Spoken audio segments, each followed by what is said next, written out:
Welcome to the Happy Dog Podcast. This podcast is designed to bring you ideas and uplifting information to help you live a meaningful and fulfilled life with your dog from a holistic perspective. Now, let's explore the world of a happy dog.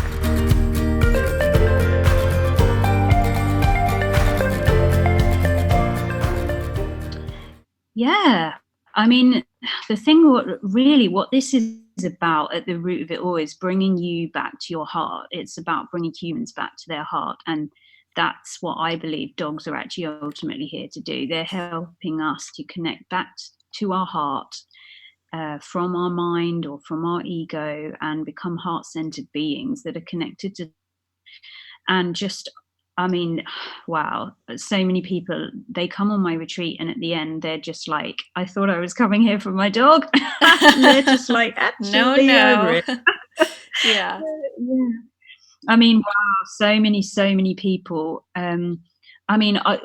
Because if you might ask me something like this, I actually had 2 dogs written down I was going to talk about, but both of them actually were rescue dogs. And so I can't then say about the owner, but maybe I'll tell you about them anyway, because it's really interesting. One that I just must always talk about, and this was one of the dogs that really prompted me to be offering this a practitioner level, because this dog's life changed so much. And the lady who was caring for him, it was a breed rescue in the UK, she wanted to learn what I was doing. So this dog was kept in a crate for the first maybe 4 or 5 years of its life. So, I mean, it was so full of charge, it hardly had been able to express itself at all. The lady was given this dog, it was a Shiba Inu, and she was obviously having to rehab him for potential rehoming, and she couldn't even get the lead on because he would bite anybody really that went near him. So talk about you're mentioning aggression. This is like classic example. Yeah. And so she started off. I suggested that she tried to stroke him with a pretend hand, or she used some kind of safe thin object to kind of get near him, because I mean, to be honest, in kennels I've even used mops, dry mops I might add, but mops to get close and just even have something moving that you're holding near the animal can sometimes be enough to trigger them to bite it at first if they're that scared. I mean, this was an extreme example. Anyway, so she went off and I didn't hear from her for a few weeks, and I kind of almost forgot really. And then she phoned back and said, I've been doing this and I can get a lead on him. She said, this is amazing. I would never have even thought to do this, you know? So I said, okay, so she wanted me to go round and see him. So a week later I arrived, and on the way I was mentally, telepathically saying to him, I'm not going to touch you. Don't worry. I'm not even going to try and touch you. And when I got there, I did our canine flow spiral work. I chatted to the lady who was caring for him, and we created opportunities for him to express himself safely and release some of his charge. And he was absolutely phenomenal. I mean, I worked on him, it must have been 45 minutes or longer. And there's actually a video of this on YouTube. It's not my YouTube, because the lady put it up, and this was so many years ago, I didn't even have a YouTube channel then. So yeah, so it is on my YouTube, but it's in one of my playlists. If you go to one of my playlists, you'll find it. Okay. Yeah. So anyway, you can see me working on him. He's actually turning and giving me different body parts to have the cellular memory released, because he was stuck in that cave. He really did take on the charge at a cellular level.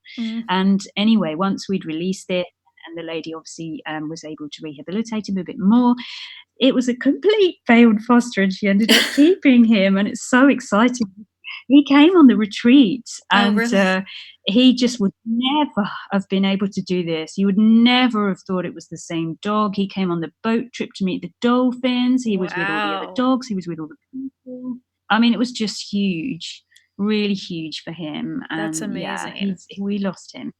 Yeah. He's not on this physical plane now, but he was just amazing dog. And then the second dog I wanted to mention, actually, it was one of the case studies of one of my practitioners in the UK. And this was a rescue dog, and she was going in, and this dog was getting walked. But we walk differently in Canine Flow. So it's all about sniffing. We want them to like totally express themselves in as many ways they can on the walk, which means like grounding their energy onto planet Earth as well. So through their feet, through their paws, and by sniffing. And every time that they're doing this, they're releasing a bit of charge. And how often do we pull our dogs away from sniffing, like we're in a hurry, or constantly, that kind of thing? Yeah. Like this is what doing, way more sniffing. This is one of the reasons scent work tires dogs so much, and it gets described as they're mentally tired, but they're not. They've used up their charge, they've used up their emotional charge. So that's why they're content. They are so content and happy after scent work. I love scent work, but it does need that extra explanation that they're not actually mentally tired. They've used up their expression, their charge in a safe, good way. Anyway, so it was all about the sniffing for this dog, and the lady went, I think possibly started once a week, then went a few times, like more close together. And I think the lady about 5 or 6 times from memory, and just did this, really a little bit of the spiral work, but mainly changed what was happening for the dog when it went out of its kennel. And not only did that dog change and calm down, it was a Patterdale Terrier, so quite bouncy.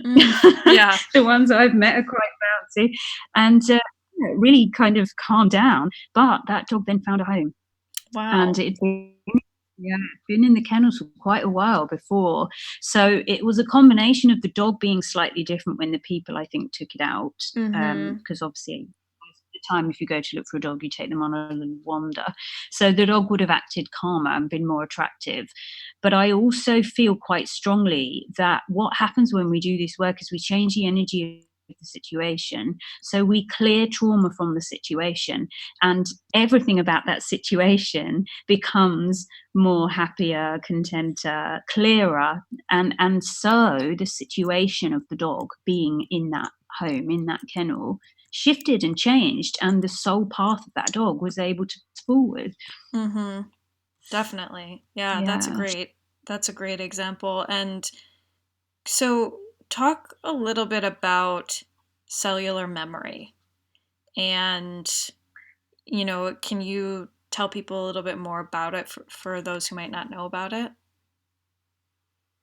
Yeah, okay. So essentially, I think the best way to describe it as well is, because what we're doing is actually measurable stuff. Like when we say we're doing something like energy healing, or like, not that Canine Flow is labeled as that, but what we're really doing is we're transforming things emotionally, because as I said at the beginning, everything is made of energy, but everything's actually moving, flowing energy, which is all actually just an electromagnetic frequency, which is entirely measurable. And the Institute of HeartMath have measured it and published loads of research and data and studies about this.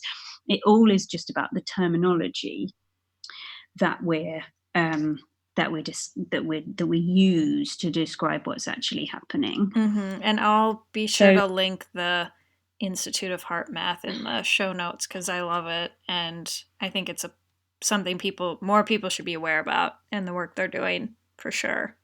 So this is kind of a term that sounds very, it's quite descriptive, really, because it's the cell, and I guess it's like a memory of it, but it's the vibrational state of the cell on an electromagnetic level. So obviously, if there's fear, if there's trauma, if there's grief, if there's disappointment, even like whatever it is that's happened, whether it's terror, like these things have a vibrational frequency to them, and they can be stored. If they're not able to be expressed or grounded, they can be stored. And this happens in all creatures, not just dogs. It will happen in us, in babies, in horses, in hamsters, and like every living thing has electromagnetic frequency that's measurable. So every living thing has the ability to have different frequencies that will like their life force flow will get stuck, if you like, is the best way to describe it in a basic way. So when we work with dogs using canine flow, we're aiming to, in a sense, transform. So we in canine flow, we try not to consider what we try not to focus on the issue in the sense of something bad happened to the dog, or that there might be grief. We go the other way and we say, what would we rather put in? So what would we rather the dog felt, or what would we rather the owner felt? Because that's the other thing. If we're discussing how the owner's emotions have influenced the dog, the last thing we do is focus on those negative emotions. The owner will know. There's some part of that owner that knows exactly what those emotions are, but rather than saying to them, oh, clearly you're feeling grief, so the dog is over grooming itself or something, we will say, what would you rather feel? Let's work on you being that joyful vibration as much as you can, and then you will see the change in the dog. Rather than saying you're feeling grief, let's release that grief, let's focus on that grief, let's consider how that grief came about, or anything like that. We switch to what we want to be feeling, and then we see the change in the dog, because the dog is just, as we were discussing, reacting and being, if you like, the vibration of the owner. Yeah, definitely. And it makes so much sense when you think about how, our bodies, like for humans, like our bodies will literally react to fear or anxiety or things like that. And that's essentially what we're focusing on when it comes to dogs, like how their bodies are in turn also reacting, with not the energy, but with cellular memory and things like that. And so, how can we, it's almost like reversing it, because you're focusing on the opposite of what makes that happen for the dog, for sure.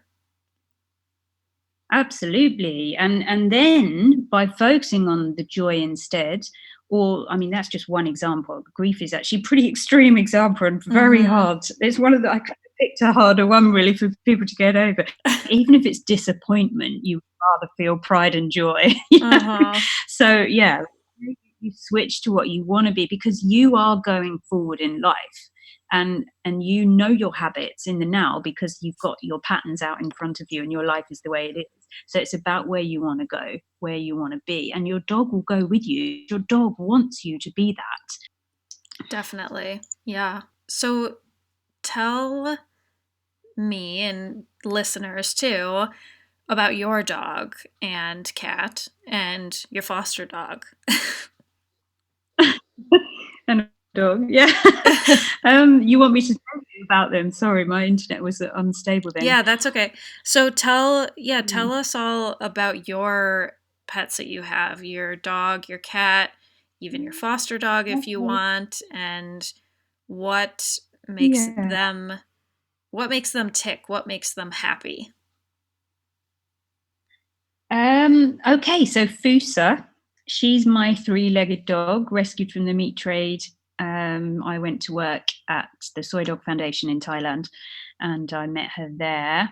And what makes her tick, bless her. We are very, very the same, actually. She really, when I didn't get this work as well as I do now, like she really has grounded and balanced some big stuff for me.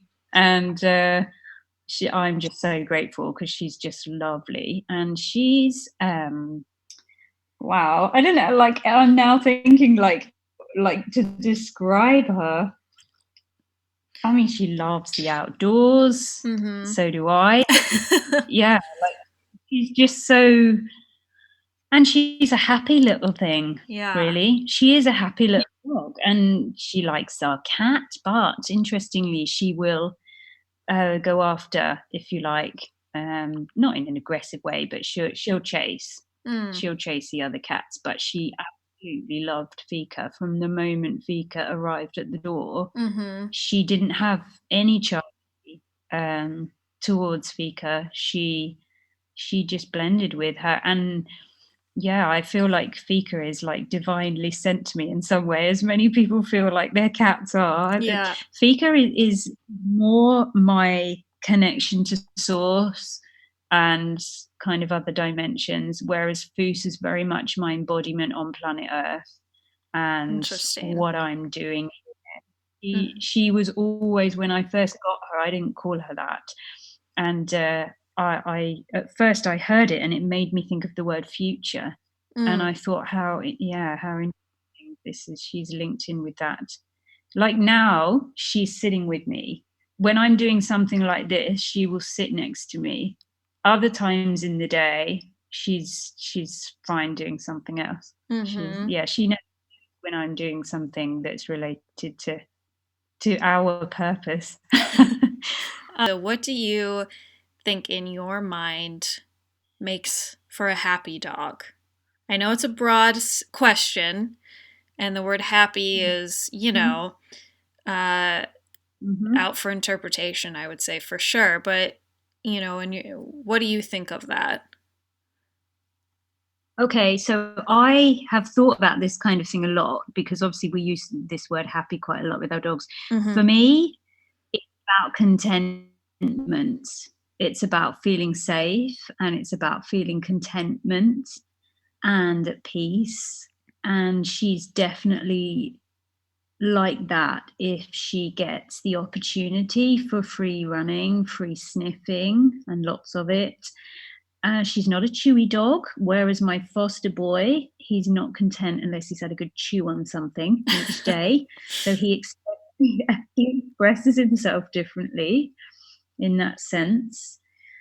So yeah, it's about our dogs being able to express their emotional charge, and when they've done that, they are so much more content, so much more at rest and at peace. And yeah, in that sense, I would say that that's when they're happy. And Mm-hmm. I wouldn't necessarily say being excited for me would indicate that either of these two were happy. Um, yeah, it's usually the opposite, really. Mm-hmm. Um, yeah. So although some dogs, I'm sure, I mean, she does get excited. If I've been away, running the retreat, then she will be happy to see me as such, I suppose. But that's our interpretation of it. Right. Really, she's like, oh wow, she's here again. I can ground all my flow on her. Yeah. She's Yeah, here. exactly. And so, how do you stay balanced and refresh your energy when you're feeling down or stressed? Or how do you do it with your dogs? Do you meditate? Oh, What do you do? we go up into the mountains here. I'm very lucky to live somewhere I can do that, where there's a lot of peace. There's a Mm-hmm. lot of land that not many people walk on. So it's quite very earthing, really, for us to go and do that. That's a big thing for me. Also, music is really important to me. So I'll put like high vibe music on, something that makes me feel joy or happy, and really just trying to be aware of what it is I'm feeling and what would I rather be feeling. And Mm. that takes practice. I'm Mm-hmm. never the expert, but it's just it's a consistent thing because we're constantly changing. Our emotional state is us, so it's going to constantly change. We can't stop our life force flow. Right. Right. Yeah, that's interesting. And so it's about recognizing that almost and being okay with it too. Almost contentment. Yeah, Yeah, yeah, and somewhere beautiful that you can go and sit in nature. exactly. Exactly. So to wrap up, tell everybody about the Canine Flow retreats. And I didn't mention this before, but you're in Cyprus, and so you do a lot of these retreats all over Europe, correct? And then one in the US. And what can people expect from a Canine Flow retreat if they go on it?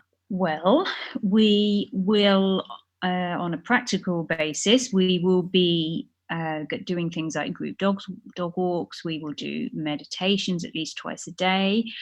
We will learn how to do things like the spiral work with our dogs. We get loads of time with our dogs. The dog will obviously stay with you in your room. So it's like real connection time for you and your dog, retreating away from the world, just you and your best friend together. lot of support. There's also plenty of time to do, any reading or anything that you may feel you want to do. And really, it's about reconnecting back to yourself, reconnecting back to that bond, reconnecting to source, and all sorts of transformations happen. And generally, I try also to have all vegan food so that we honor any animals' messages that might come throughout the week. Mm-hmm. Yeah, it's a great way to refresh yourself, refresh your bond with your dog, and to almost validate some of the things that you're doing, because a lot of people who go there, the other attendees are either involved with dogs in some way or another, whether it's professionally or maybe simply they're writing a book, or they, just want to explore the connection and learn more about dogs in general. So it's an interesting way to validate what you're doing if you're in the dog world, or if you want to be in the dog world, I should say too, because it's not, if you were just starting out something with dogs, working with them, or maybe writing a book, or who knows, it's a great place to learn more about yourself and dogs in general, for sure. Yeah, and they're fun as well. Like you said, you meet Yes. like-hearted. I'm using the word like-hearted now instead of Yes. like-minded, but yeah, you meet people that are the same as you, and Exactly. their dogs are just so cool. And that's the thing for me. I just get so excited. Like, this person's booked on a retreat, but what sort of dog have they got? That's my first thing. I just can't wait to meet their dogs, Yeah. and they all bond so well. Like, I've never had a retreat where the dogs didn't get on. They just do. And I Yeah. think it's partly because the experience that I had working at the kennels, we were a slightly different kennel in the fact that we did let dogs mix. So I actually was weirdly set up for doing this kind of retreat, because I spent a lot of time, without realizing, I was learning how to observe what dogs do with each other. And that has allowed me, I see in an instant if something is a situation could potentially arise. I can see all the tiny little signs before they would build into anything. So we've literally never had anything happen. It's all about space for me as well. The venue is really important because we need as much space as possible, because dogs love space. So yeah, it's they're just so much fun. I'm so blessed to be doing them. Really, it's exciting. Yeah. No, it's really great, and it's really wonderful to experience this with your dog, and in such an accepting place too. So I definitely encourage people to check that out, and I will link everything in the show notes for Caroline's website and the Canine Flow retreats. And you also are on Facebook and Instagram, and I will link all that up as well. And you do some live videos and things like that on Facebook too. And then you have your Mempawship group, right? Yeah, and actually from this year that's changing slightly. So the Okay. Menpop group is that's open now to anyone, and I'm going to be doing some lives, and I'm going to be doing some readings as well from my Canine Oracle deck. Yeah, different people. So there's going to be more going on in that, I'm planning this year. I will link everything up in the show notes for people to check out. And thank you, Caroline, for your time and for all of this amazing information. And I hope that everybody goes and follows you and looks into the work that you're doing, and work that I hope to be doing myself. As I mean, I'm learning everything now. I'm in your course and all that, but um, I hope to, probably after 2019, be more so doing more of this energy work with dogs as well. Yeah, well, you're really good at it, so I'm glad. I'm glad that we somehow were sent to each other Yeah. that day on Instagram. Yes, thank you. All right, thank you for listening, everybody, and we will see you next time.